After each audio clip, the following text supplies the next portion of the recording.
السلام علیکم ورحمۃ اللہ۔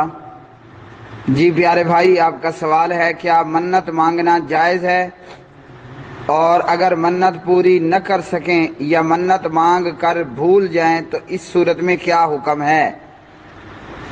جی ہاں، منت مانگنا جائز ہے، اور اگر منت یا نظر مان لی ہے تو پھر منت نظر کو پورا کرنا لازمی ہے۔ جس نے منت مانی ہے وہ اپنی منت نظر پورا کرے گا۔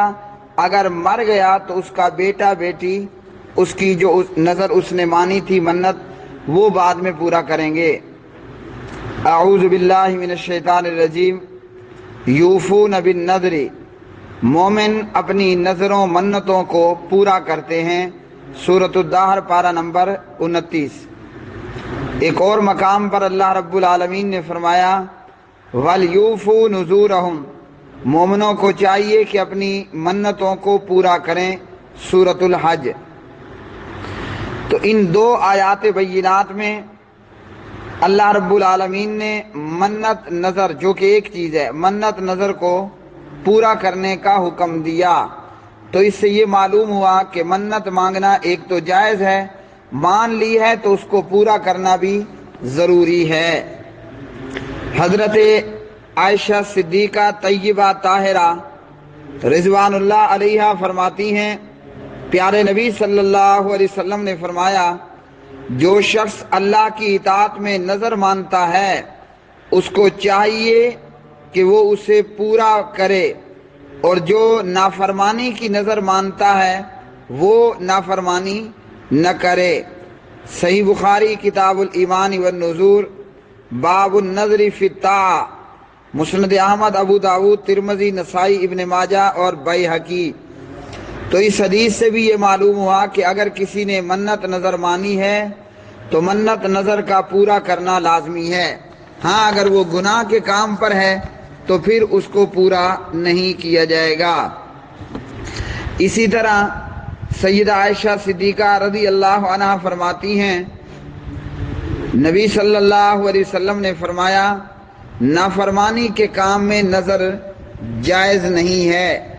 ابو داود کتاب الایمان والنذور، ترمذی، مسند احمد۔ تو اس حدیث سے بھی ہمیں یہ معلوم ہوا کہ نظر برے کام میں اگر مانی ہے تو اس کو پورا نہیں کرے گا۔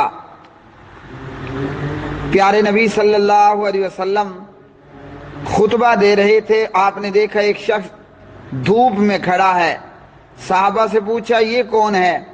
لوگوں نے جواب دیا یہ ابو اسرائیل صاحب ہیں، اس نے نظر مانی تھی کہ میں دھوپ میں کھڑا رہوں گا، نہ بیٹھوں گا، نہ سائے میں آؤں گا، نہ کسی سے کلام کروں گا، نہ کچھ کھاؤں گا، یعنی روزہ رکھوں گا۔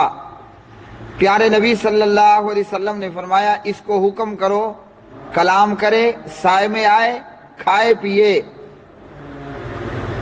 اسی طرح ایک اور روایت کے الفاظ میں ہیں، فرمایا نبی صلی اللہ علیہ وسلم نے نظر صرف اس کام میں ہے جس کے ذریعے اللہ کی رضا مقصود ہو۔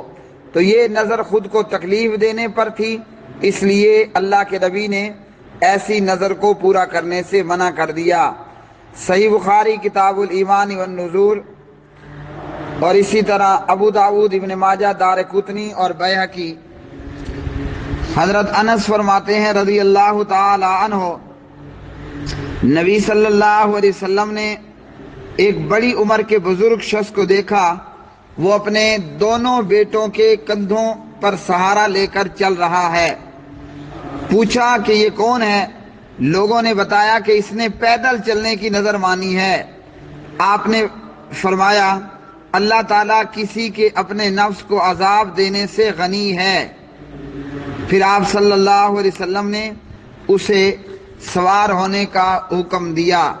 اور ایک دوسری روایت میں ہے کہ اس بزرگ نے نظر مانی تھی بیت اللہ کی طرف پیدل چل کے جانے کی۔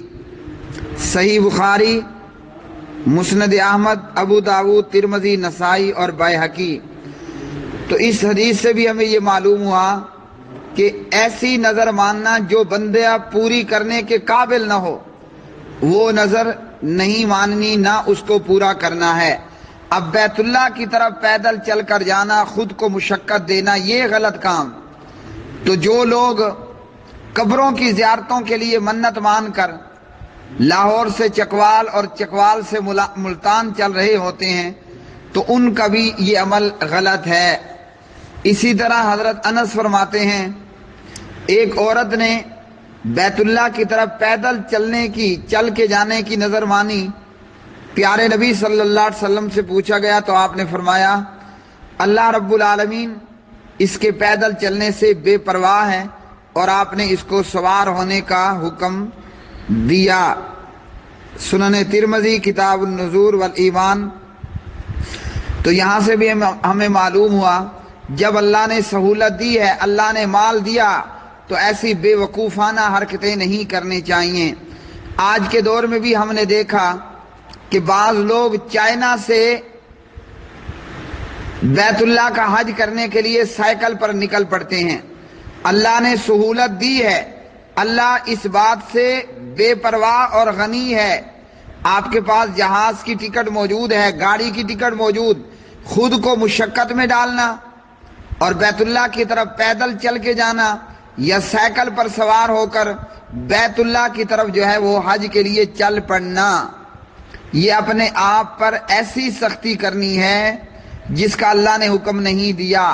ہاں، نہ آپ کے پاس گدھا ہے، نہ گھوڑا ہے، نہ جہاز ہے، اس کے بعد اگر کوئی شخص کرتا ہے تو اس کا علیحدہ حکم۔ لیکن اگر سواری موجود، جیسے ان دونوں کے پاس سواری موجود تھی، بابے کے پاس بھی اور اس اماں کے پاس بھی۔ اماں کی یہ جو روایت حضرت انس نے بیان کی اور اسی طرح یہ بابے والی روایت کے راوی بھی انس ہیں کہ بابا پیدل چل رہا ہے اور یہ بوڑھی اماں جی بھی بیت اللہ کی طرف پیدل چل رہی۔ دونوں کو اللہ کے نبی نے فرمایا چلو سوار ہو جاؤ اونٹ پر، جو سواری موجود اس پر سوار ہو جاؤ۔ تو یہ اپنے ساتھ بے وقوفی ہے، جہاز ہونے کے باوجود اور اس کا کرایہ برداشت کرنے کی طاقت کے باوجود چائنا سے یا پاکستان سے بیت اللہ کو سائیکل پر سوار ہو کے یا پیدل سوار ہو کر چل پڑنا درست عمل نہیں ہے۔ ابن عمر فرماتے ہیں عمر رضی اللہ عنہم نے نبی صلی اللہ علیہ وسلم سے یہ پوچھا۔ ابن عمر فرماتے ہیں عمر رضی اللہ تعالی عنہ نے نبی صلی اللہ علیہ وسلم سے پوچھا میں نے جاہلیت میں نظر مانی تھی مسجد حرام میں ایک رات اعتکاف کروں گا۔ آپ صلی اللہ علیہ وسلم نے فرمایا اپنے اعتکاف کو پورا کرو۔ صحیح بخاری کتاب الاعتکاف، صحیح مسلم، ابو داود، ترمذی، نسائی، ابن ماجہ، مسند احمد، حمیدی، بیہقی اور دارمی۔ تو اس سے یہ معلوم ہوا کہ اچھے کام کی اگر منت مانی تھی، نظر مانی تھی تو اس کو پورا کرنا ہے۔ اسی طرح پیارے نبی صلی اللہ علیہ وسلم کے ایک صحابی نے نظر مانی کہ میں بوانا مقام پہ جا کر اونٹ ذبح کروں گا۔ اللہ کے نبی سے پوچھا تو آپ نے پوچھا کوئی وہاں بت وغیرہ تو نہیں؟ اس نے کہا نہیں، ایسا کچھ نہیں ہے۔ آپ نے فرمایا پھر اپنی نظر کو پورا کرو۔ ابن ماجہ۔ تو اس حدیث سے میں یہ معلوم ہوا کہ جہاں کوئی شرک ہے، بدعت ہے، کوئی بت موجود ہے وہاں پر نظر پوری نہیں کرنی۔ عبداللہ ابن عباس رضی اللہ عنہ مراوی ہیں، ایک آدمی نے نبی صلی اللہ علیہ وسلم سے اپنی فوت شدہ بہن کے متعلق پوچھا جس نے حج کرنے کی نظر منت مانی تھی۔ آپ نے فرمایا اگر تیری بہن پر قرض ہوتا تو کیا اسے ادا کرتا؟ اس نے کہا جی ہاں بالکل کرتا۔ آپ نے فرمایا اللہ تعالیٰ کو بھی ادا کرو کیونکہ وہ قضا کا زیادہ مستحق ہے۔ صحیح بخاری کتاب الایمان والنذور، باب من مات وعلیہ النذر، صحیح مسلم۔ تو اس حدیث سے یہ معلوم ہوا منت ماننے والے نے منت مانی، اب وہ فوت ہو گیا تو اس کا جو قریبی ہے وہ اس کی اس منت کو پورا کرے گا۔ اسی طرح سعد بن عبادہ رضی اللہ تعالی عنہ پیارے نبی صلی اللہ علیہ وسلم سے پوچھا میری والدہ کے ذمے ایک منت تھی، اور وہ اس کو پورا کرنے سے پہلے فوت ہو گئی، آپ نے فرمایا اپنی فوت شدہ والدہ کی طرف سے منت کو پورا کرو۔ تو اس لیے ان تمام احادیث سے یہ معلوم ہوا کہ منت مانگنا جائز ہے، اسے پورا کرنا لازمی ہے، اور گناہ کے کام پر منت نہیں مانی جائے گی، نہ اسے پورا کیا جائے گا۔ منت وہ ماننی ہے جس کو بندہ پورا کرنے کی طاقت بھی رکھتا ہو۔ تقوی کے حیضے میں مبتلا ہو کر ایسی منت نہیں ماننی کہ جس کا پورا کرنا ممکن نہ ہو یا خود کو تکلیف اور اذیت میں مبتلا کرنا ہو۔ واللہ عالم بالصواب۔